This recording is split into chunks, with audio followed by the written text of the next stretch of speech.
Բարև ձեզ, հարգելի հեռուստադիտող բարեկամներ։ Այսպիսով,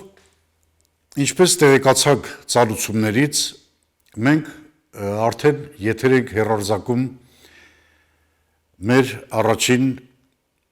հաղորդումը, տվյալ հաղորդաշարից։ Հաղորդաշարը, ինչպես արդեն գիտեք, հասկանալի պատճառով կոչվում է ոչ թե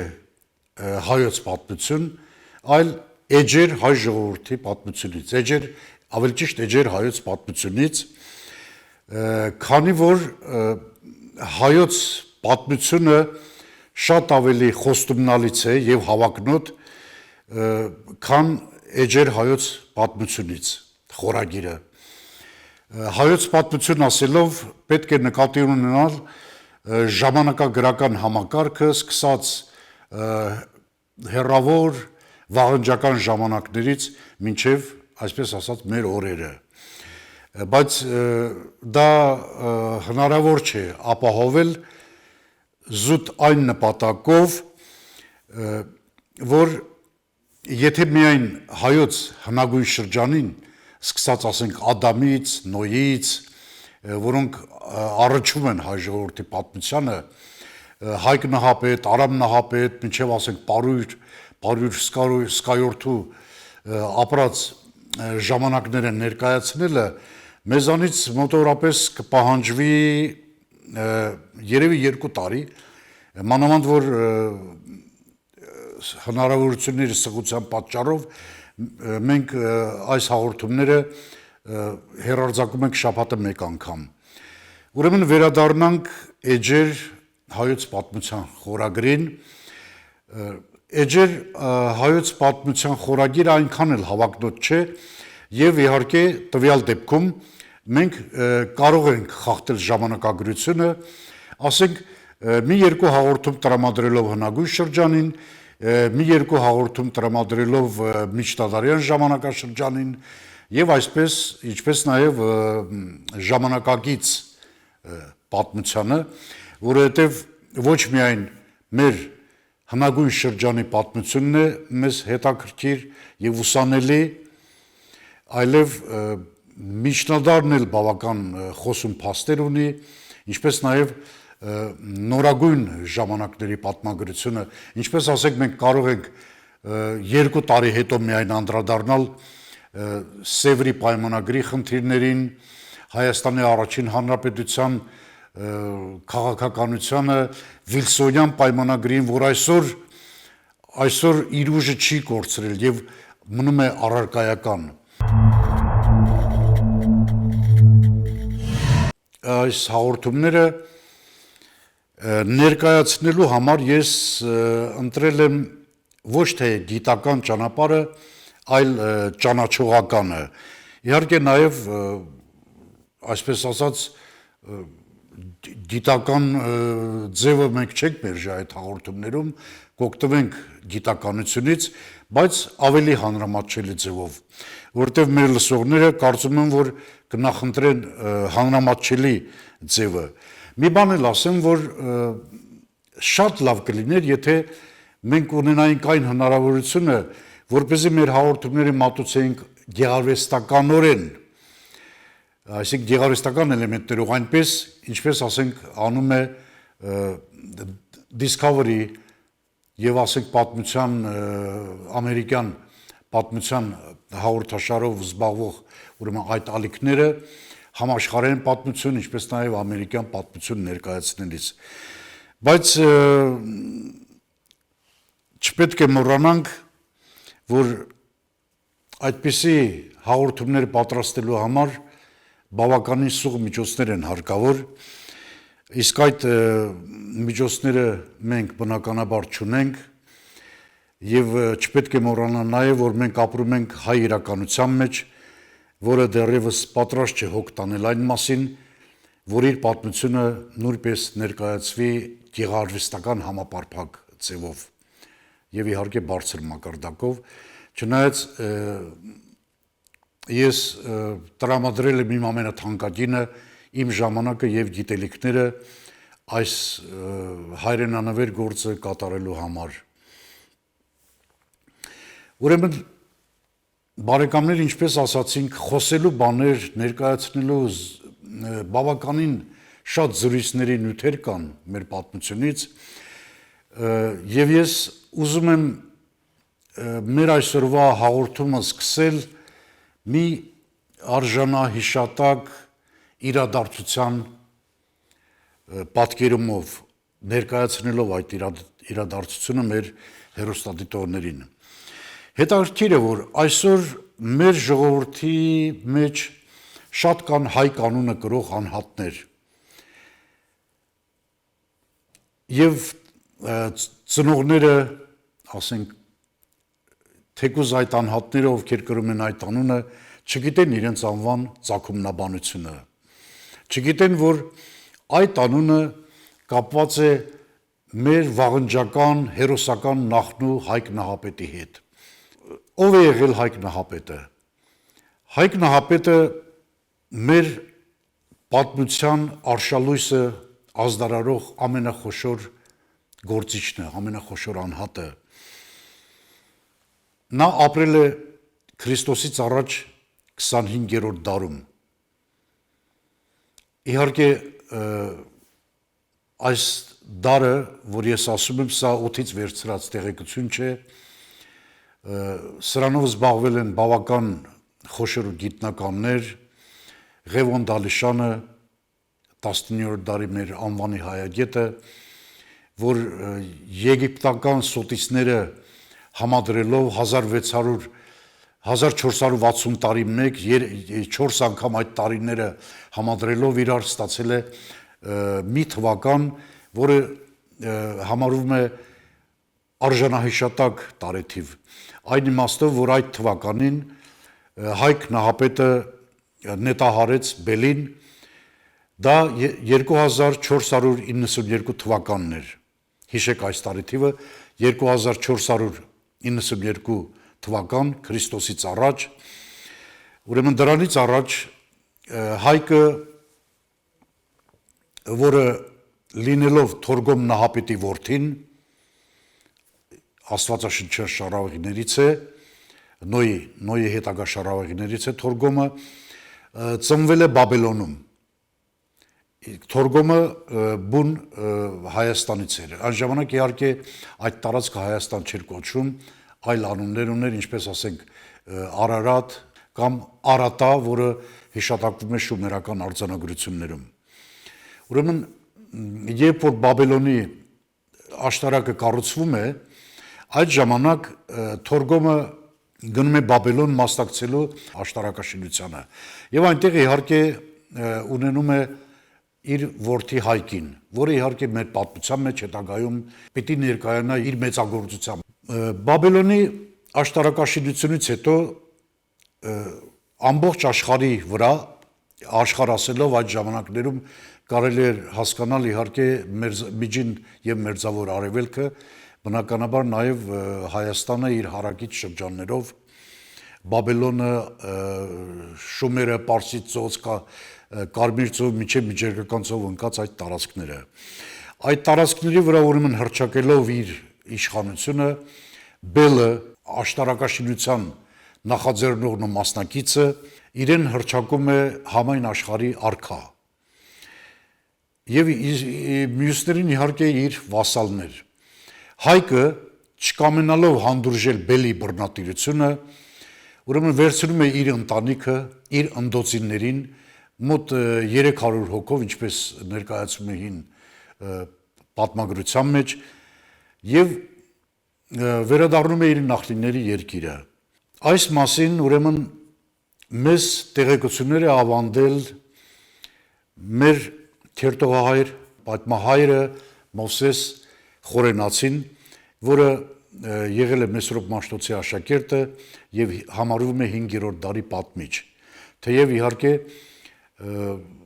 մոտ 200 տարի շարունակ Մովսես Խորենացուն փորձում են շատերը վարկաբեկել, ոչ միայն իր ասածները ստույգ եւ հավաստի չեն ուզում ընդունել, այլև նրա ապրած ժամանակն են վիճարկում։ Եվ իհարկե կան մարդիկ նաեւ հենց մեր շրջակայքում, այստեղ Լոս Անջելեսում UCLA համալսարանի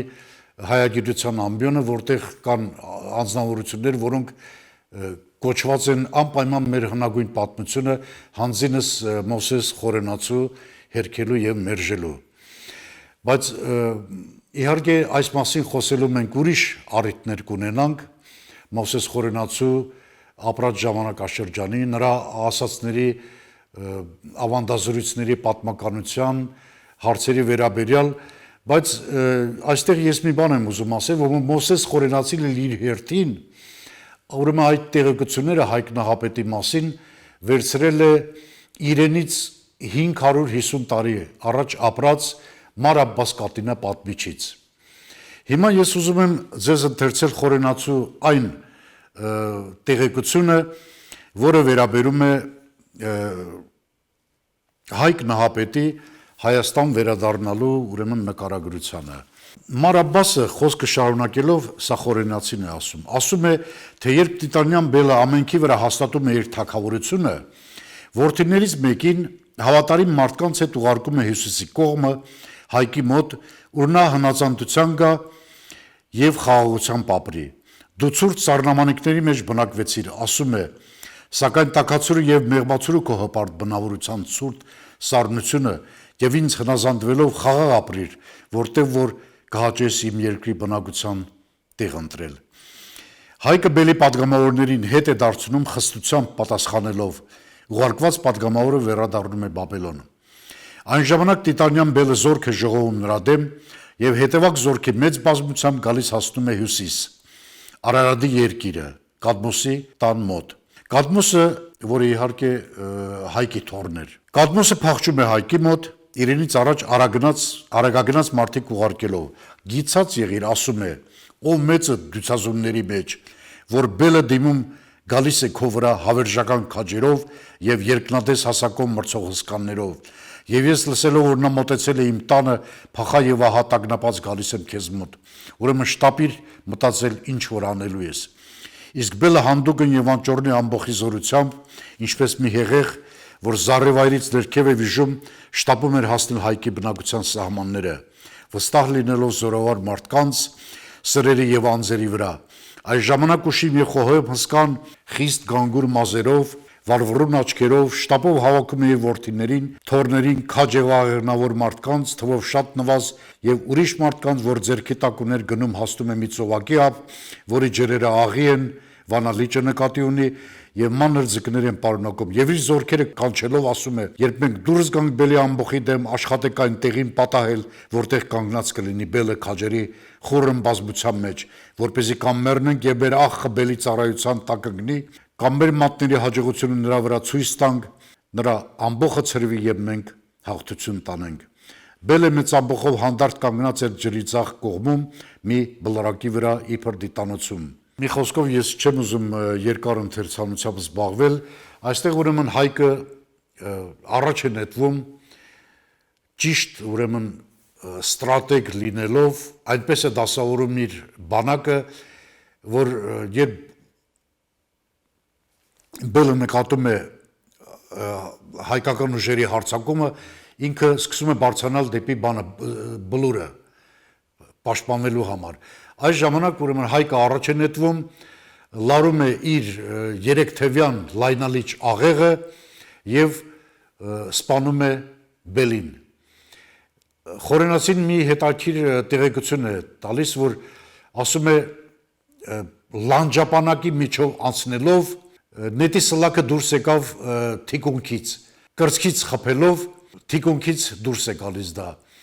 Երկար ժամանակ ուրեմն այս տեղեկությունը համարում էին առասպելական եւ անիրական եւ անհավանական։ Ռաֆիկ Բարոյանը դեռ 90-ական թվականներին մի հետաքրքիր ուրեմն գյուտ էր արել, վերականգնել էր Հայկ Նահապետի նետն ու աղեղը եւ փորձել էր Ձիարշավարանում։ Ուրեմն մոտ 1 կիլոմետր տարածությամբ այդ նետը արձակվել էր։ Փաստորեն ամենայն ուժգնությամբ ուրեմն այն տեղեկությունները, այն հերյուրանքները, որ սա առասպել է, իրականության չի կարող համապատասխանել, որտեվ եթե Հայկի նետը բավական հզոր նետ լիներ, նա անպայման կարող էր ճեղքել բելի լանջապանակը եւ դուրս գալ թիկունքից։ Ուրեմն այս փաստը ապացուցում է մեզ 1980-ական թվականներին 81 թվականին ավելի ճիշտ Շիրակավանում պեղված մի աղեղ, որը ունեցել է 1 մետր 75 սանտիմետր երկարություն այդ աղեղը։ Իհարկե աղեղը լրիվ չի պահպանվել, կտորները համադրելով իրար, ուրեմն ստացել են 1 մետր 75 սանտիմետր լայնությունը։ Բնականաբար, ուրեմն այդպիսի աղեղը ձգելու համար պիտի գոյություն ունենար հսկա մի անձնավորություն, ինչպիսին Հայկն է։ Ուրեմն սա խոսում է այն մասին, որ հայկյան աղեղները ժամանակին տարածված են եղել Հայաստանում, այս հայկական զինատեսակի արժեքավոր նմուշներից են եղել, որոնցից օգտվել է եւ Հայկը եւ Հայկի նման ուրեմն հաղթանդամ հսկաները։ Բացի այդ ունենք Դիոդորոս Սիցիլիացու երկրորդ դարի պատմիչ վկայությունը,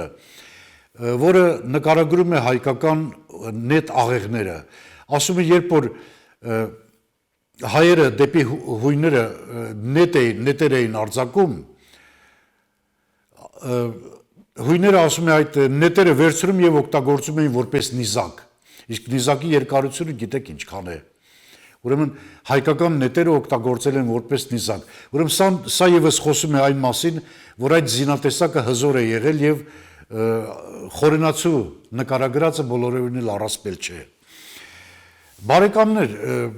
Հայկի պատմականությունը մերժվել է։ Հայկ անունը փորձել են հայ անունը իհարկե փորձել են բացատրել դեռ երևի 150 տարի առաջ, սրանից 150 տարի առաջ հնդեվրոպական պատիո բառից առաջացել է իբրթե հայ անունը։ Այդ որ ասենք մատեր բառը հայերենում, հնդեվրոպական մատեր բառը հայերենում տալիս է մայր, ենթադրաբար ուրեմն հայր բառը ֆադեր անգլերենում բուն հնդեվրոպական արմատով պատերը պետք է որ առաջացներ հայ անունը։ Բայց ամենաճիշտ վկայությունը Մովսես Խորենացու վկայությունն է։ Խորենացին ասում է, որ Հայկի մեծագործության պատճառով տեղում ապրող ժողովուրդը, որ դեռ մեկ չգիտեք ինչ էր կոչվում, հայտնի չէ անունը, Արատայի բնակիչներ էին, բայց հայ չէին կոչվում։ Հայկի մեծագործության պատճառով իրենք իրենց հայ անվանեցին։ Երկիրը անվանվեց Հայք։ Ուրեմն ինչպես է Հայք, եթե նկատի ունենանք գրաբարյան տարադարձությունը, Հայք անվան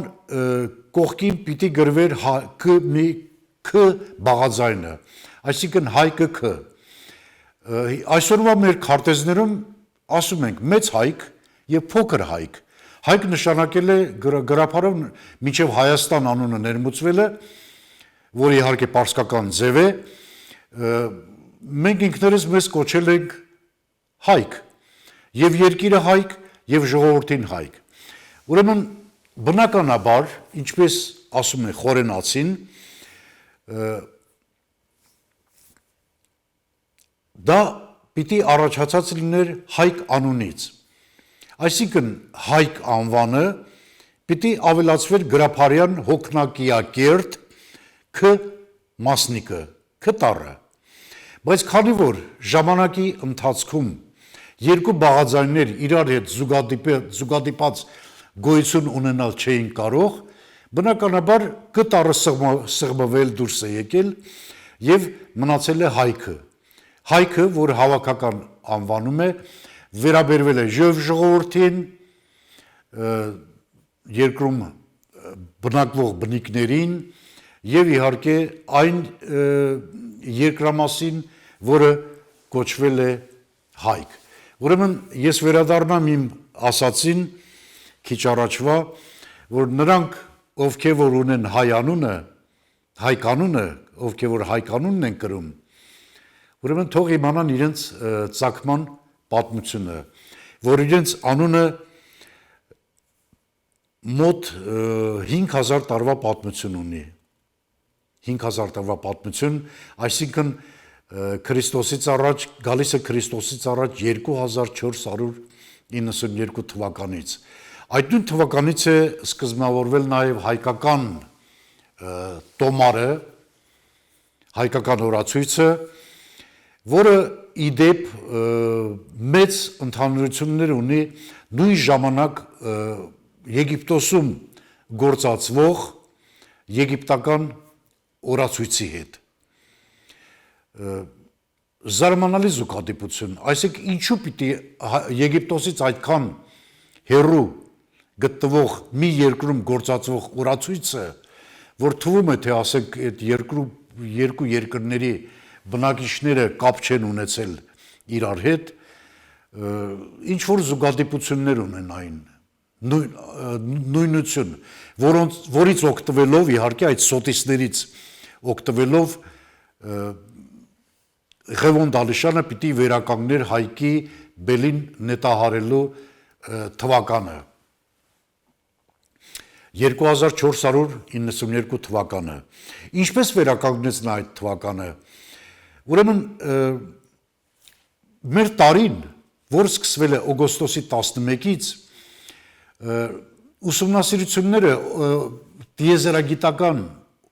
ուսումնասիրությունները ցույց են տալիս, որ 1460 տարի անցնելուց հետո նորից վերադառնում է օգոստոսի 11-ին։ Ուրեմն այսպես 3 անգամ եգիպտական այդ սոտիսները 1640 տարին, 1460 տարին, ուրեմն 3 անգամ վերադառնալով օգոստոսի 11, Ղևոն Դալիշյանը կանգ է առել 2492 թվականի վրա, որը իհարկե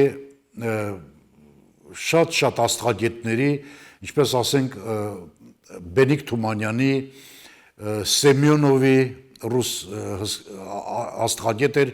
որը զբաղվել էր նաև հայկական տոմարով, պատմաբան Աշոտ Աբրահամյանի,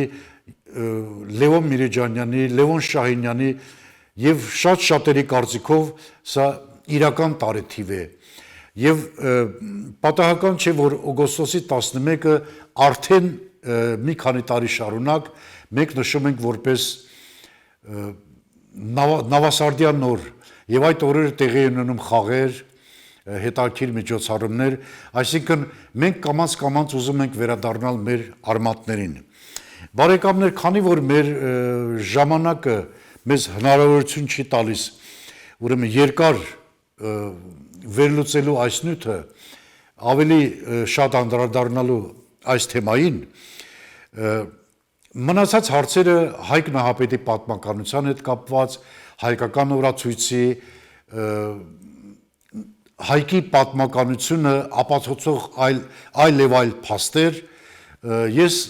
կարող եմ ներկայացնել մյուս հաղորդման ժամանակ։ Իհարկե ցանկալի կլներ, որ մեկ հաղորդումով մենք ամփոփեինք այս մի նյութը հայ անվան ստուգաբանությունը ըստ Մովսես Խորենացու, բայց 25-30 րոպեն, որ տրամադրվում է մեզ, բավական չէ եւ իհարկե նաեւ ես չեմ ուզում չարաշահել մեր հեռուստադիտողների համբերությունը, հաջորդ հաղորդման ժամանակ ես մանրամասնորեն կանդրադառնամ այս նյութին։ Իհարկե մյուս հաղորդումներում մենք կխախտենք ժամանակագրություն եւ կանդրադառնանք ուրիշ հարցերի եւս, բայց մինչ այդ պիտի ներկայացնենք նաեւ այն հարցը, թե ինչպես են օտարները մեզ կոչել Արմեն։ Այսօր արաբները մեզ ասում են Արմանի, պարսիկները նույնպես ասում են Արմանի, ռուսները Արմինին, անգլիացիները ասենք Արմենիան, երկիրը Արմենիա եւ այլն եւ այլն, սա էլ ունեցել է իր մյուս հիմքը իհարկե, մեզ Արմեն են կոչել Արամ Նահապետի անունով, սա իհարկե հետագա հաղորդման նյութն է, որին եթե ես հասցնեմ, կարող եմ անդրադառնալ հաջորդ հաղորդման ժամանակ, իսկ եթե ոչ, մի երկու հաղորդում հետո։ Առայժմ այսքանը, մինչև նոր հանդիպում։